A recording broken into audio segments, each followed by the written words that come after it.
Welcome, everybody, to the Sheridan Report, brought to you by Bet DSI.eu. Make sure you go to betdsi.eu, put in the promo code TGT to get a 100% cashback bonus on your first deposit up to $1,000. I am your co-host for the Sheridan Report, Mike Goodpasser. Right now, I'd like to welcome in from the Sheridan Report himself, Bobby Sheridan. How you doing, Bobby?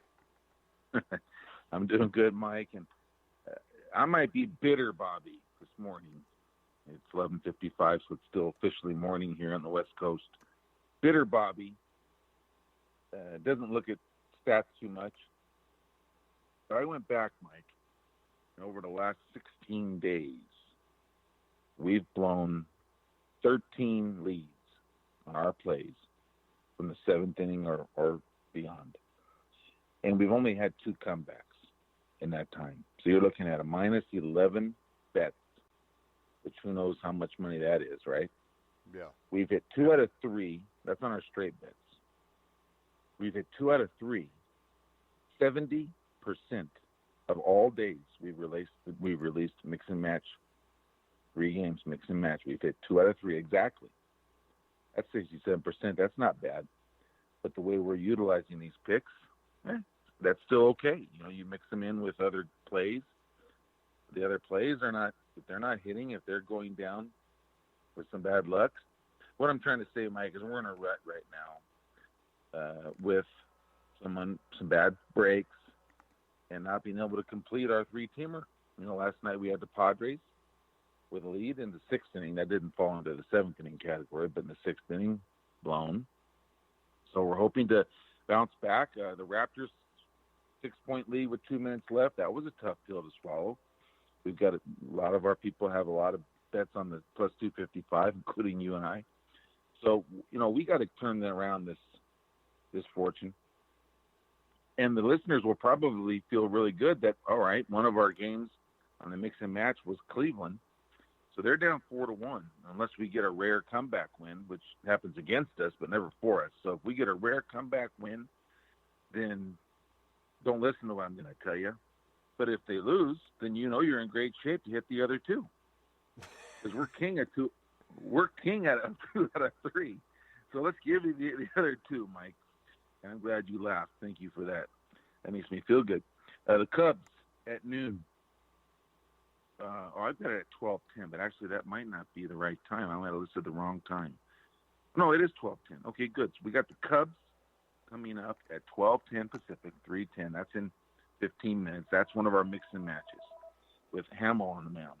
And then we got the Padres tonight as our other mix and match. We're coming back with them. So those 2 will hit if the Indians lose. So we're hook those up with any of this straight stuff I'm going to give you, or Mike's hockey that he's going to give you in a little bit.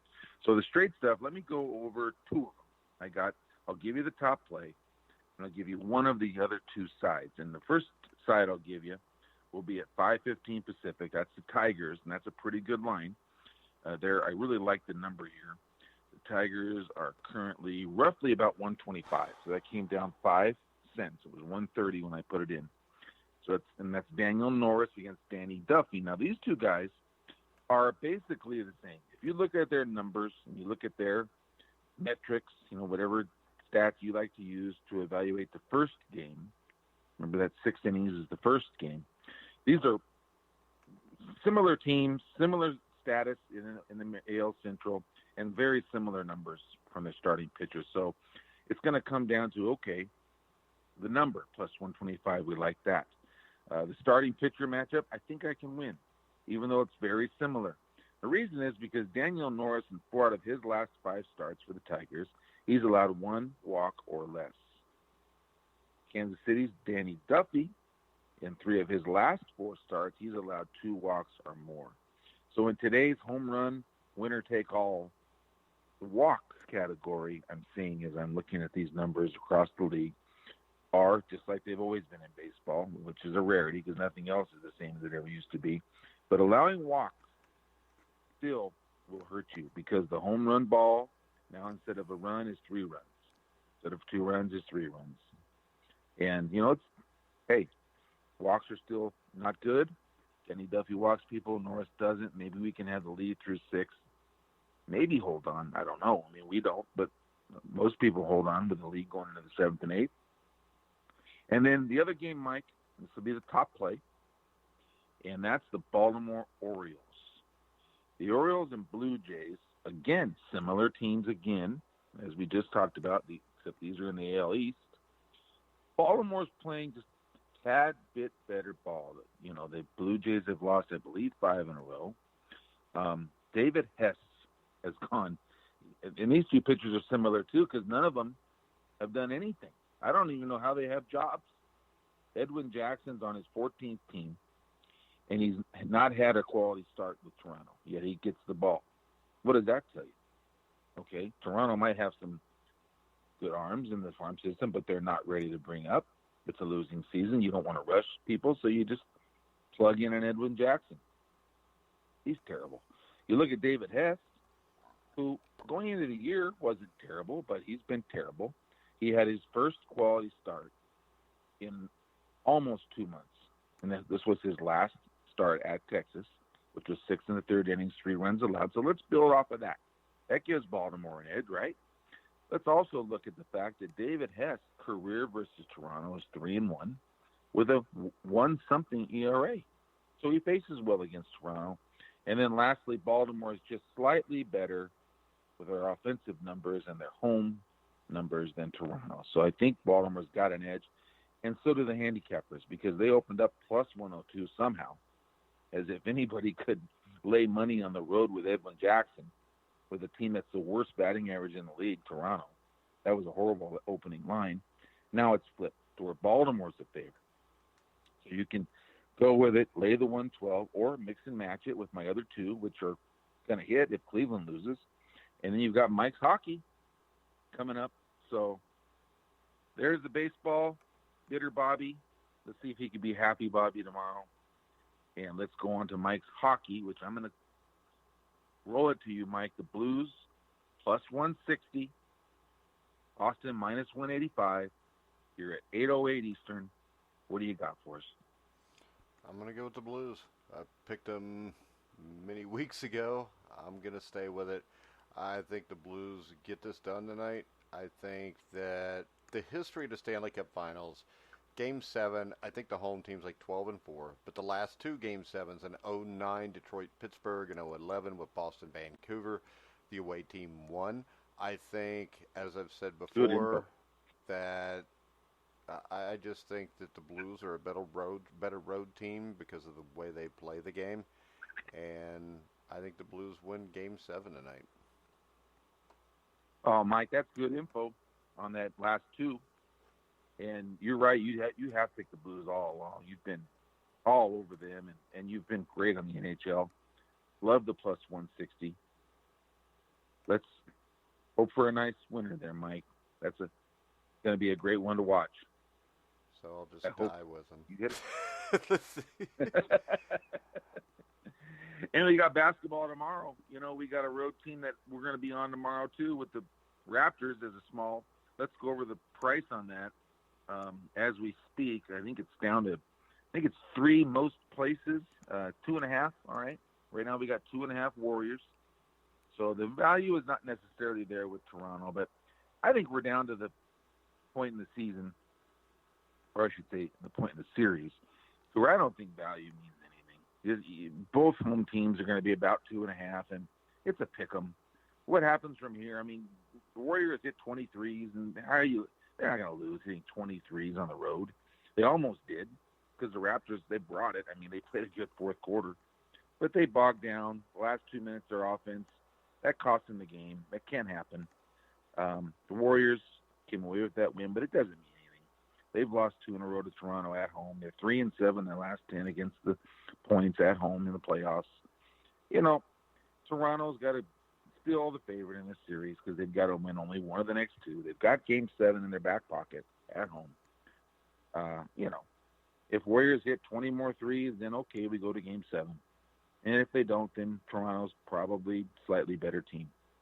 So nothing there to talk about, Mike. Let's just get one more win somehow and get to pick up that 255. And that game's tomorrow night at 6 o'clock on ABC. And let's get that thing over with. I'm ready for NBA to be over with. How about you? Yeah, I'm ready for football to start. All right, let's go ahead. And what do you got for on this day, Bobby? And Mike, we'll give that 1 second. I want to, football starting. It's anytime July hits. Okay, we got the hot weather starting now in Southern California. It's starting. We in the 90s last few days. We're going to be in the 80s the next week. Cool off a little. But that the hot weather, that means training camp. And July training camp means a month later followed by exhibitions, and then a month later followed by the great NFL and college football season, which is the bread and butter of handicappers and sports fans. And I'm imagining listeners and viewers on The Grueling Truth, and you, Mike, being a great ex-professional, current football coach, quarterbacks, and defensive coordinator and such. And how about on the handicapping front, we've got Indiana, the state of Indiana now legally accepting bets. We're up to 8 states, I believe, now, and we should be at 14 before the year's out. That's the projection. And how about this new promotion we have, Bet DSI.eu? There's no better time than around now, anytime over the next month, to open your account, get the free money. Okay, you can open it with $50, $100, whatever. Get the free money. Get used to the format, the platform. Listen, kind of get an idea of what you like, and then start your handicapping and your getting into that. There's definitely a value to having an offshore book because you have different sets of lines. The number is so big in football that a half point here and a half point there can be the difference in winning and losing will be over a month. Not could be. Could be on any certain day. You want to be able to shop different lines. And the offshore books, Mike, they give you different propositions and different numbers than what you're going to find. You're not going to want to be confined to just your local sports betting place that opens up down the street or at the local casino, because those lines typically are going to be very skewed towards the masses in that area. Perhaps the favorites will be overvalued. The numbers are going to be different in a lot of games compared to the Vegas line. So you're going to want to have different formats, different venues to be able to shop a line. And, I think it's a good time. So Bet DSI is a sponsor of our show now, and I think that would be a good thing to sign up and a good time to sign up. And the other thing, Mike, and you didn't ask me to say this, but I really believe this, that there are a lot of listeners on our airwaves that they're just getting into, they're thinking about maybe starting to play, or they just know they're not, but they're interested in hearing you talk about what we're going to talk about on this day and every day, because, Mike, there's not anybody better than you in talking sports. I will say that. That's why I love talking to you every day and about sports. And Wikipedia has a donation button because it's a great service.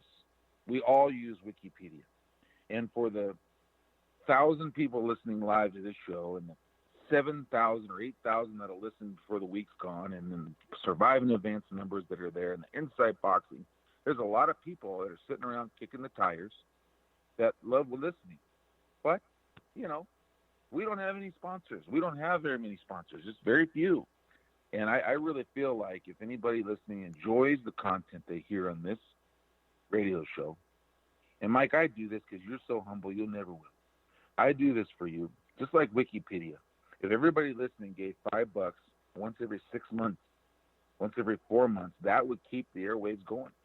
That would keep the content that Mike and the Grueling Truth Sports Network brings. And I think that's got to be talked about. And there's no one's going to do it unless you ask them. So anyhow, Mike, that's how I feel. I want to see that. You didn't ask me to do this. Maybe you're mad that I did. But anyhow, I love what you do, the content you bring, and I want to see it continue to go. Well, And if you want to donate, the little P at the top of the toolbar on the grillingtruth.com is PayPal. You can donate there. Also, if you go to Bet DSI, make sure you use the promo code TGT so we get credit for it and you get a 100% cashback bonus. All right, on this day, Bobby. On this day, Mike, 1981, Larry Holmes TKOs Leon Spinks. Only 3 rounds. I didn't know that. For the WBC heavyweight title. The good thing is I watched this fight like a week ago, so. Oh, shoot, Mike. Was it on your Facebook thing?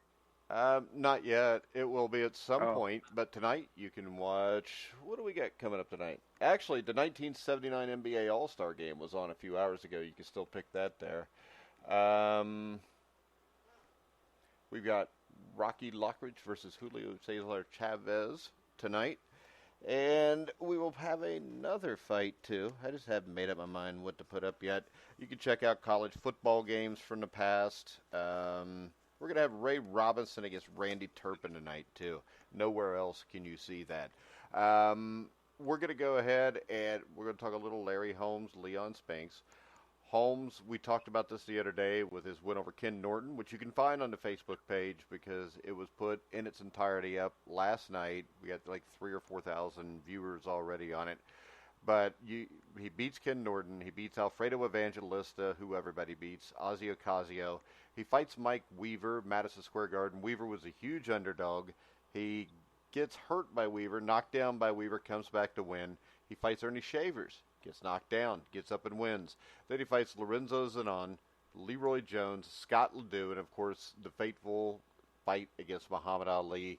He beats Trevor Berbick, which I think we talked about a couple months ago, and then he fights Leon Spinks. Now, all of this leading up is leading to the huge fight against Gerry Cooney. And they're trying to get the finances worked out there. I think they were supposed to fight a couple times, and it was canceled because of injuries to Cooney. Holmes Cooney is another one you can find on our Facebook page because it was up last night as an on this day. And Larry Holmes was defending against Leon Spinks. And Leon Spinks was kind of an enigma. He'd won an Olympic gold medal. A lot of people had high hopes for Leon. And he came out, and in his 7th fight, he beats Muhammad Ali. After that, though, he had a lot of legal troubles, got in a lot of trouble. Fought Ali again, got beat. And then about a year later, he fought Harry Coetzee out of South Africa. And Coetzee, I think that was in France, knocked him out in 1 round. It looked like his career was pretty much over. And then he goes on a little run. He fights Alfredo Evangelista, who he knocked out because pretty much everybody good knocked out Alfredo Evangelista. Then he fought Eddie the Animal Lopez. The interesting thing about Lopez is Lopez had went the distance with guys like John Tate, who was a WBA heavyweight champion for a while. He was a good fighter. He was probably the best Mexican heavyweight until we got Andy Ruiz, who just recently won a portion of the title. And he fought a split decision draw against Lopez. So people still think, man, his career's over. He fights Kevin Isaac, and he knocks him out. But the turning point here was on the Ali Holmes undercard, where he fought a guy by the name of Bernardo Mercado. And Bernardo Mercado was the #1 ranked contender, and most people thought this would be the end of the road for Spinks. But Spinks came out and fought the fight of his life and beat the hell out of Mercado. He stopped him in the 9th round, and that's what led to the title fight against Larry Holmes. The interesting thing here, to tell you how different boxing is today as compared to back then, is Larry Holmes 2 months before this had defended his title. 4 months before that he defended his title. Holmes came into the fight as a 4-1 favorite. I think people still kind of gave Spinks a shot. There was only like 12,000 seats filled at Joe Louis Arena, and the fight was billed as a tribute to Joe Louis, who had died 2 months earlier. The interesting thing there is Joe Louis, the last fight he attended was Larry Holmes against Trevor Berbick in Vegas, and he died the next day. The fight was on ABC prime time, and the thing I remember about this fight was in the 3rd round, Holmes pinned Spinks to the ropes. It just hit him with a barrage of right hands. Spinks went down, was able to regain his feet at the count of 9. Holmes trapped Spinks again in a challenger's corner and just beat the hell out of him until they stopped the fight. Now, after that fight, we talked about Gerry Cooney. And while Holmes was doing a post-fight interview with ABC, Howard Cosell, he spotted Gerry Cooney, the number one contender, being steered towards their direction by an ABC aide. Holmes' eyes flared. You could see this on the TV. And when Cosell mentioned Cooney, Holmes said, "Howard, I'm going to slap his face if you bring him over here." Holmes stood up, went after Cooney, and during the melee, Holmes accidentally elbowed Cosell in the mouth, cutting his lower lips. Or his lower lip, not lips. But, yeah, so the most entertaining and interesting thing that happened during this fight was after the fight, where Howard Cosell spots Gerry Cooney, brings it up. Holmes freaks out, goes after Cooney, elbows Cosell, splits his lip open. And the other thing that I could bring up here is Leon Spinks, 2 fights before Ali, fought a journeyman heavyweight by the name of Scott Ledoux. And Scott Ledoux was one of my favorite all-time fighters. I don't know why, but he just was. He was a big white dude, real hairy. They called him the Fighting Frenchman. And he fought Leon Spinks to a draw. And Ledoux won the fight, I think. The interesting thing there is, in 1978, was it 77 or 78, they had a tournament called like the United States Boxing Championships. I think this was 77. It was the year before that. And the interesting thing here is the United States Boxing Championships were funded by a lot of people who had a lot of money behind the game of boxing. And Johnny Boudreaux was an up-and-coming fighter, and this was on ABC. The tournament was run by Don King. It ended up being stopped after this fight because of an FBI investigation that found all kind of corruption. Part of the corruption here would be seen by the scorecards, because Ledoux lost to Johnny Boudreaux. He lost, I think, by 2 rounds on everybody's card by unanimous decision. And Scott Ledoux beat the hell out of him. He knocked Boudreaux down in the 3rd round with a right hand. And these guys, the fights were scored on the round system, so the extra point didn't count. But 2 of the judges gave Boudreaux the round he got knocked down in. And that decision prompted a grand jury investigation, which actually stopped the tournament. It busted Don King and all his cronies and stopped it right there. It also busted ABC Sports, which was involved with it also. But the interesting thing here is, in another interview after the fight with Scott Ledoux, Howard Cosell is asking Ledoux about the fight. Ledoux gets so pissed off, he starts swinging his arms around, and he knocks Howard Cosell's toupee off in front of the entire world, and Howard's sitting there bald. Man, he got beat up doing that job around boxing, didn't Well, he? yeah, you got to watch what you do there, because everybody gets pissed off at you. But, yeah. So, and the other interesting story is, I had a place called Triple Crown Sports, I think it was, and in the mail I get this folder, 8x10 folder, last week. And this is a sports memorabilia place up in Minnesota. And Scott Ledoux died of ALS in like 2012, 2013. But I open it up, and there's a picture of him knocking down Ken Norton because he got a draw. He should have won the fight against Norton. But it's got a picture of him with his arms up in the air as Norton's bent over the ropes. And it's got his signature on it. And it was from the sports memorabilia place in Minnesota that listens to our boxing show from time to time, and they've heard how much I was a fan of Scott Ledoux, so they sent me a signed picture from Scott Ledoux. So I just want to thank Triple Crown Sports out of Minnesota. Hey, that's awesome, Mike. That's really cool. You've got so much memorabilia. You know, it's neat, you know, in the way you've been able to collect it, certain things. And yeah, the thing is, I haven't asked for any of it, so I've never asked for autographs, but if you look at my wall, we got them all over the place just from guys that I've interviewed that have just sent me stuff. And I can tell you, right next to Scott Ledoux, we've got Chuck Wepner and Gerry Cooney autographs right next to him. So those were guys that we had on the show. Carlos Palomino right above that. Guys that just sent us autographs for the hell of it. So I put them on my wall. Like I said, I never asked for them. And then the coolest one I got, have you ever heard of Ron Stander? No. They called Ron Stander the Butcher. He was a white dude. He was tough as hell, didn't have a lot of talent. But after Joe Frazier beat Muhammad Ali, he took what were supposed to be two soft touch defenses against Terry Daniels and Ron Stander. He fought Ron Stander a little over a year after the Ali Frazier fight. It was his first defense, and he butchered Ron Stander. I mean, you watched the fight. Ron Stander was bleeding all over the place, and so there was twofold. Stander butchered a lot of guys, but he also got butchered a lot. But the thing that was cool is me and John Raspani, who is the lead writer at Max Boxing, also works for the Grueling Truth. We interviewed Ron Stander, and his wife was so happy with it. She sent me one of the posters, the old fight posters, World Heavyweight Championship fight, Joe Frazier versus Ron Stander, tells where the fight was, the date and everything. But they sent that to me, and Ron, I think, is up around 80 years old now, and he signed it right next to him, the picture of him on that poster with Frazier. But I think that's one of my favorite ones. And then I interviewed Yaki Lopez.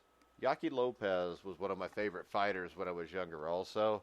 He never won the title, but he got like 5 or 6 shots at it. He got screwed because he beat Victor Galindez in one of them and should have got the decision and didn't.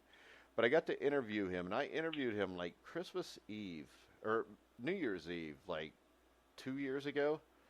And like 2 weeks later, I get in the mail, I get 2 boxing gloves signed by Yaki Lopez. Oh, man. We're talking about white ex-heavyweights, Stander. You brought up Cooney, of course, and you brought up another couple names as we've been talking, Chuck Wepner. And I'm not a boxing guy, and I'm not around the circles you are, and I've never interviewed anybody. But I do have one story about an old white heavyweight. Back in the time when I used to really like to play blackjack, I'm in Vegas, and I'm at the table, one of the tables, and there's a guy at the table who's not all there. I mean, he's punch drunk, if I've ever seen it. I don't see any liquor in front of him, but just the way he talking and the way his mind was working. He was about, 20 years older than me or something, You're not going to tell me Gerry Quarry, are you? Yeah. Okay. Gerry Cooney was playing blackjack, and I got talking to him, and he had money, Mike. He was not broke. Let me tell you, he was betting significant amount of money on each hand. He wasn't a high roller, but, a couple $100 a hand. And I just talking to him, and I found out who he was, and I knew he had played football, and I just knew a little bit about him, and he still looked good. You can just tell those ex-fighters, just their face, just how tough those guys are. And he got liking the conversation and the way I was dealing with him. And shit, he was tossing me $100 chips. Here, put this on there. See, double up on this. And he was just a great guy. He probably gave me $500 over an hour just talking to him. I don't know why he did, but he did. And that was my lone time I've ever met a heavyweight boxer ever, And he was a really nice guy. And is he still alive, Mike? Is he still doing well? No, he passed away. It's been a while. I think he passed away. Oh, was it a decade ago? It's been a while. Well, it was probably a decade or more then that I don't play blackjack anymore. I'm in Vegas, but not in those, not doing that. And, but that was my one story. Yeah, Gerry Cooney died in 1999. Oh, wow. So it was 25 years ago then. Mike, I'm telling you the truth. I've got no reason I believe you. You never said how long it was ago to begin with. Yeah, I just lost track of time. I guess it was that. I'm 50, so maybe it was when I was 25. But I just remember, that encounter at the table. And well, the thing about Quarry was he was voted by Ring Magazine. The fans voted the most popular fighter in the sport, and he was voted the most popular fighter in boxing from 1968 through 1971. He fought Floyd Patterson, Jimmy Ellis, Joe Frazier, Muhammad Ali, Ken Norton. He fought everybody. He was, I think, like 53-8, 53-9, and he had a younger brother, Mike, and another younger brother, Bobby, who all also fought. And on the Ali Quarry 2 undercard, his brother Mike Quarry fought Bob Foster, and he got knocked out. One of the most vicious knockouts you ever see. and then Jerry Quarry had to go in the ring and fight Muhammad Ali. But the sad thing about that family is you had three boxing brothers, and all three of them ended up with dementia, and two of the three passed away. And you had what? Well, I was going to tell you, he wasn't all there. Yeah, I know. I mean, and he hadn't been in a long time. And the bad thing with him was he came back because he was broke and fought when he was like 49, 48, 49, 50 years old, and they allowed him to do that. And the other thing that a lot of people don't know about Quarry is, you remember the old Adam 12 TV show? Yeah. Yeah, he was actually a fairly often reoccurring character in the Adam 12 TV show. And if Steve Risley's listening, that's for you, Steve. All these old, Risley likes all those old shit. I do too. I used to like the Rookies. The Rookies was my favorite. And SWAT, just because that music at the start was cool as hell. And the interesting thing about the music from SWAT was when Muhammad Ali fought, he came out to that music once or twice. He also came out to the theme from Star Wars the night that he fought Ernie Shavers. Hey, he also wore a robe that Elvis Presley gifted him. Yes, he did. And he did it was that. Worth thousands of dollars. Yeah, and he did that before the Norton fight that he lost. So he never wore that again. The first one, yeah, because they used to do karate together and stuff. Because you remember Elvis Presley liked to use karate, so. Yeah, and so that Jerry Cooney stuff makes sense. And I have a question. Football, Mike. Tell me about Jerry Cooney's previous football, because I know that he was a running back that was recruited by Notre Dame or something. He was a white guy. He couldn't have been that good of a running back. Or something, maybe a linebacker. I just know that he had football background. I had known that. I don't know what it was. I remember talking about football, and he maybe thought that was cool that I knew that or something. I don't know, but he was, you said most popular. I could see that because he was a good guy, a really nice guy. And I could see that maybe he was personable and people in the sport liked him, and he was damn good, right? I mean, if he was fighting today, Mike, what would he do? He'd be the heavyweight champion of the world, even at 190, 200 pounds, because he was a great fighter. His problem was he came along when the heavyweight division was probably the best that ever was. I mean, if you look at the guys that stopped him, he fought for the title the first time against Joe Frazier, I think in 1969. And you got to YouTube that fight, Bobby, because that fight is an absolute war. And Quarry hung in with him, gave just as good as he got for about 3 or 4 rounds. Frazier was just a little too strong for him, wore him down and knocked him out. Then he fought Ali twice. Ali basically cut him to shit because that was his problem. He bled a lot. And the thing about him is he was only counted out at 10 count one time in his career, and that was against George Chuvalo, another really good white heavyweight who was from Canada. So Quarry's biggest flaw was he had a tendency to cut easily, and he was a little on the smaller side. He was 6 feet, and he often weighed less than 200 pounds when he fought in these matches. So he was undersized, but he had a great career, and he was in a tournament in the mid-1967. The WBA held a tournament to replace Muhammad Ali as the heavyweight champion because they had stripped him of the title. And they did not include Joe Frazier, who had accepted a bout outside of the WBA. So he ended up being the heavyweight named the heavyweight champion by the New York State Athletic Commission. And when the tourney was expanded, Quarry was included, and Quarry's first tournament bout was a rematch of his fourth draw fight against Floyd Patterson, and he dominated Patterson in both fights. He got screwed on the draw in the first fight, but he came out. He beat Patterson. I think he beat Thad Spencer, and then he ended up losing against Jimmy Ellis. And Ellis was actually coached by Ali for the bout. And Jimmy Ellis was a really good fighter, too. He was kind of stuck in the same boat that Jerry Quarry's, George Chuvalo, Oscar Bodavita. All these guys were good fighters. It's just you had to be better than good to be able to beat Muhammad Ali or Joe Frazier. Yeah. Jeremiah, speaking about Frazier, Jeremiah, your co-host on the Inside Boxing Show, and he posted something about the best left-handed hooks or knockout punches or something. I think it was him that Best posted left-handed fighters, I think. Yeah, best left-handed, and Joe Frazier's number one, right? I mean, he's number one, or is Marvin Hagler? The best left-handed fighters? The Yeah. best left-handed fighters, I think that has to be Marvin Hagler.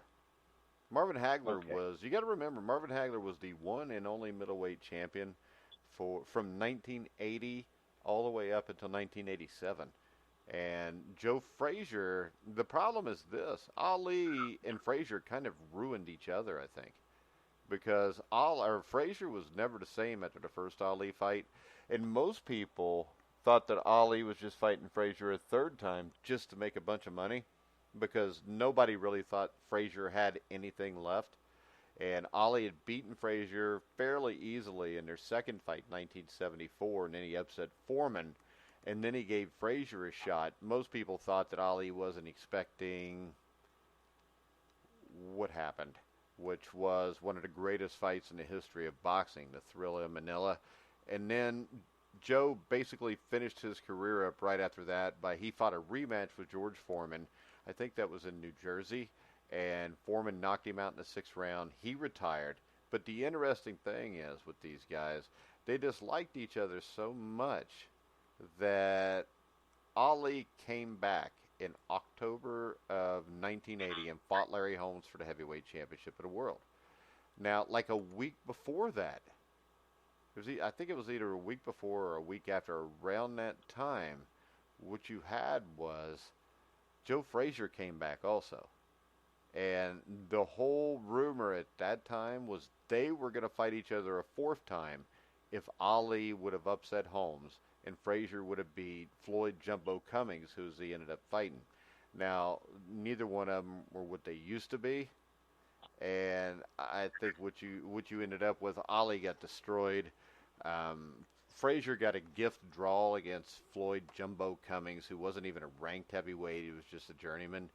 But these guys were ready to do it again, and if somehow Ali would have beat Holmes, you probably would have saw Ali Frazier 4 in 1981. Oh man, that would have been something. Yeah, it would have been those two drooling on each other. Frazier would have probably got that one. Yeah, I think if you go to greatest left-handed fighters of all time, if I had to list the top 4, I would go, no particular order, Pernell Whitaker, Marvin Hagler, Tiger Flowers, and Manny Pacquiao. Oh, I didn't realize Pacquiao was left-handed. Okay. Yeah, and then if I went farther down, I would go guys like Young Corbett III, Lou Tendler. He was a great fighter. Freddie Miller, Vincent Salvador. Those were all great fighters. So Frazier was not left-handed? Yeah, he was left-handed. But, I mean, Frazier, what I'm saying is, the night that he fought Ali was March 15th or 16th, 1971. He was the greatest heavyweight that ever lived. I think that night in that ring, there's nobody born, Joe Louis, Rocky Marciano, none of them would have beat him. But it was kind of like Buster Douglas. That one night, February of 1990, nobody was better than Buster Douglas. He was on his game. He was great that night. I just think this, if you go back and you watch Ali Frazier 1, Bobby, and you see the beating that they put on each other, I mean, Joe Frazier looked worse for the wear than Ali did. And Joe Frazier clearly won that first fight. But, I mean, he took a massive beating. I mean, he was in the hospital for a couple weeks after that fight. I mean, he was spitting up blood at the end of the fight. And I don't think he was ever the same fighter ever again. And the fighters that I give you, like Hagler, Whitaker, Pacquiao, those were all guys that were dominant champions, dominant fighters for a decade. And Joe Frazier, 1971, he was great. He was retired by 1976, 77. Yeah. Well, I got a question for you. I posed this question to Jeremiah, but he didn't see it, I don't think. That fight, Hagler-Leonard, Leonard's come back, and did Leonard get that decision? Because I think it was a toss-up. I think the problem was Hagler was way too old, and that's why Leonard fought him like that. It's kind of like Canelo Triple G. If they do that 3 years earlier, it's a one-sided ass whipping. Now, I'm not saying that Marvin Hagler would have ever given Sugar Ray Leonard a one-sided ass whooping, because I still think out of all the fighters alive today, the greatest living fighter left is Sugar Ray Leonard. I don't think I mean, Sugar Ray Leonard was Floyd Mayweather with more power, more courage, and more speed. And I don't think you'll ever see another one. I can tell you when I watched the fight, I thought Hagler won by a point. So that tells me that it could have went either way, because I was a huge Hagler fan and I could not stand Leonard at the time. Now, let me ask you a question. Being a huge Hagler fan, are you just amazed that was his last fight? He retired and stayed retired. Isn't that amazing? He never wanted to fight that fight. I mean, after the John Mugabe fight, he wanted to retire. Sugar Ray Leonard basically called him out for 6 months, going on Johnny Carson, David Letterman, and basically calling out Marvin Hagler until Marvin Hagler was forced to do it. I've had discussions about this with Marvin Hagler's son, James, and he said, my dad, didn't have the same desire after Hagler Hearns in '85, and he fought John Mugabe, who was a young, strong guy, and he ruined Mugabe, but he wasn't at his best then either.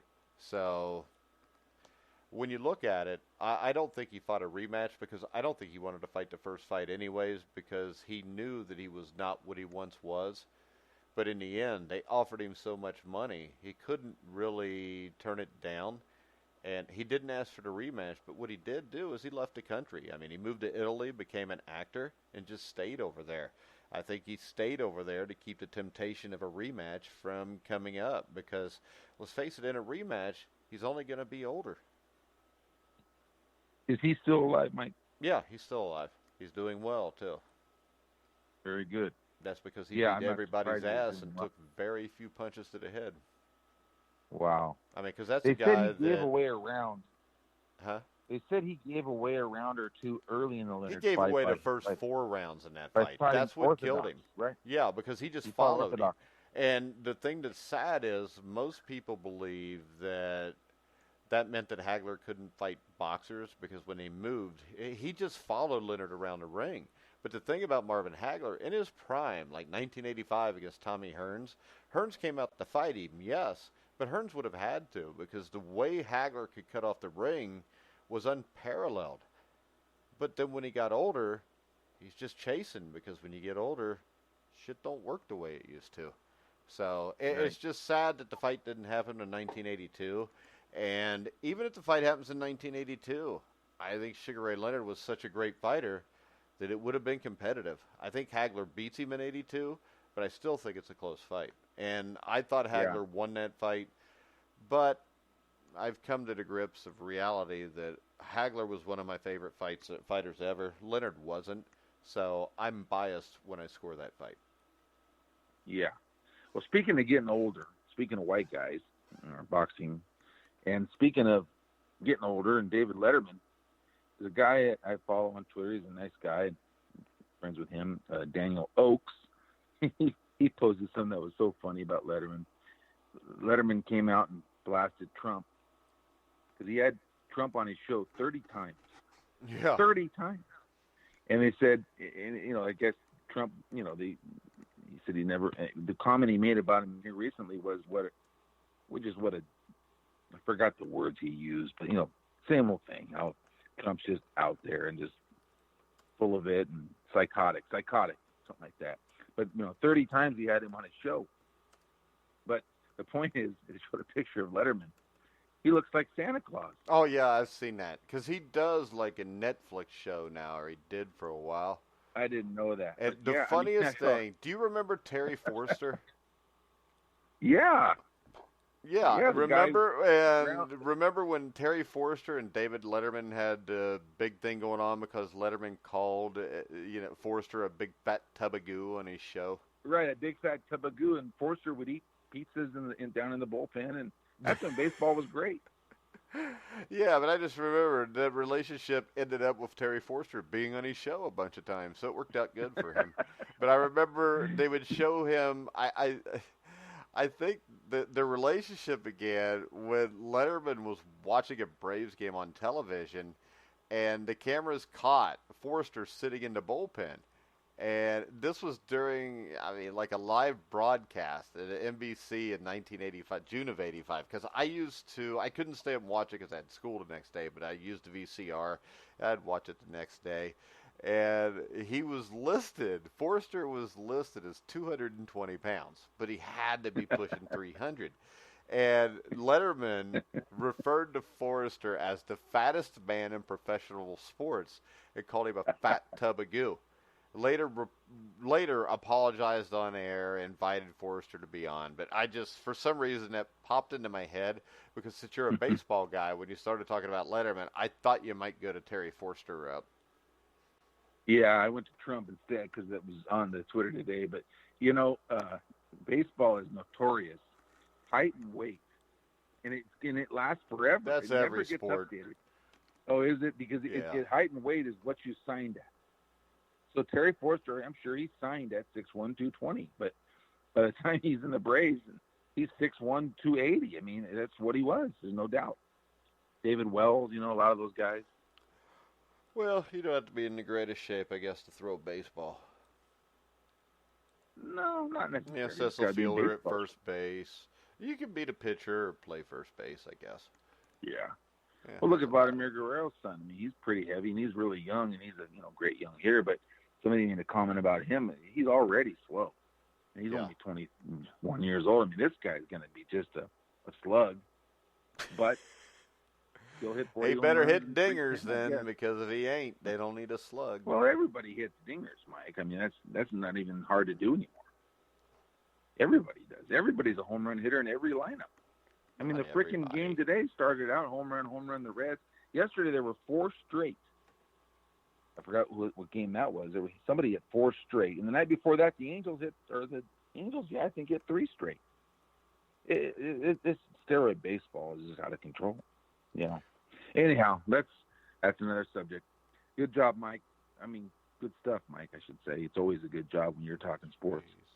All right, Bobby, we're going to go ahead and wrap it up. Remember to go check out betdsi.eu. Use the promo code TGT to get a 100% cashback bonus on your first $1,000. Also, check out THG, which is the handicapping guide. I've nailed it like for a week now, Bobby. But you can go to halfway down on the page. Click there if you'd like to play the ponies. Check out the Sheridan Report at Sheridan Report on Twitter, thesheridanreport.com on the internet. All right, guys, tonight at 8 o'clock, we'll have a special Indiana Basketball Weekly show with Landon Turner. Tonight, after the Stanley Cup Finals Game 7, we will probably have an Inside Boxing Daily show. And then tomorrow, 12 o'clock, me and Risley, and we'll talk about hockey and see if Steve can hold up. So, Steve, if you're listening, make sure you pay attention tonight. And then me and Bobby will be back at between 2:30 and 3 tomorrow, according to how long it takes to get the first show posted before that. That's what I've been running into.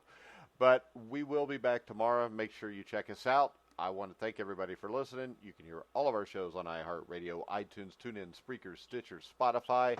Download the app on the iTunes store. So for Bobby Sheridan, I'm Mike Goodpasture. You've been listening to The Grueling Truth, where the legends speak.